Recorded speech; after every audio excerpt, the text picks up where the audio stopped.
Good evening, ladies and gentlemen. My name is Tanishq, and here I am standing before you to present my recent written set, Beta Beti Padhao और देश को बचाओ. This piece is based on our country situations and it is not aligned to any political ideology or directed to any individual. So आप सब सोच रहे होंगे कि ये सेट है क्या. तो basically this set is called stand up poetry.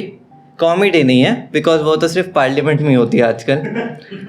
तो कॉमेडी के पीछे जो सच दबा रहता है उसको नज़र में रखते हुए मैंने ये लिखा है.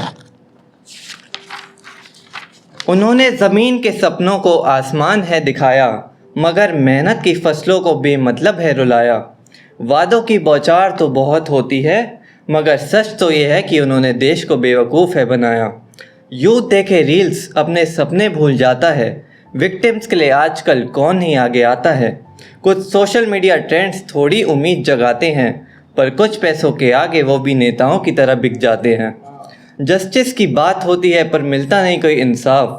रेपिस्ट और मर्डरर्स को कर दिया जाता है माफ़. ये कैसा देश है जहाँ हेलमेट ना पहनने पर इनकी दुनिया हिल जाती है, पर कुछ चंद रुपयों के लिए पूरी गवर्नमेंट बिक जाती है.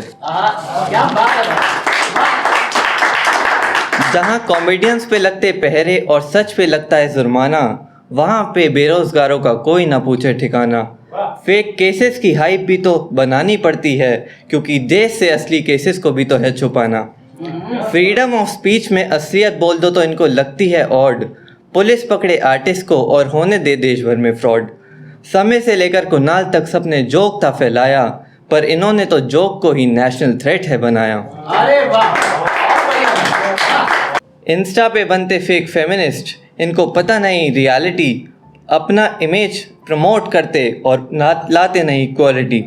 बेटी पढ़ाओ बेटी बचाओ के नारे लगाकर उनके कपड़ों पे करते हैं उन्हें डिफेम. खुद पढ़े लिखे होकर करते हरकतें लेम. लोग करते रहते हैं एक दूसरे के जेंडर को ब्लेम, पर खुद दोगलापन करने पर नहीं करते कोई शेम. काश इन असली मुद्दों पे देश देने लगे ध्यान. इस यूथ से क्या ही एक्सपेक्ट करे जो अपने बड़ों का नहीं करता सम्मान. मीडिया एक सर्कस है जो चलाती है ब्रेकिंग न्यूज़ का नाम. सच को छुपा के दिखाती है झूठी शान. अंधेरों में रहता देश और बिल आ जाता है डबल. अमीर और अमीर बने और देखे गरीब स्ट्रगल.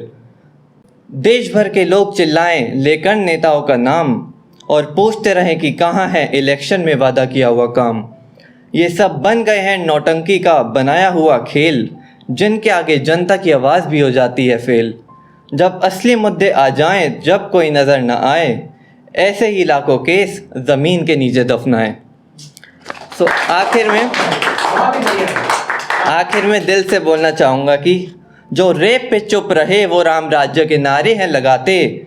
जो रेप पे चुप रहे वो राम राज्य के नारे हैं लगाते. जो चोर है खुद भाषण में खुद को ईमानदार हैं बताते.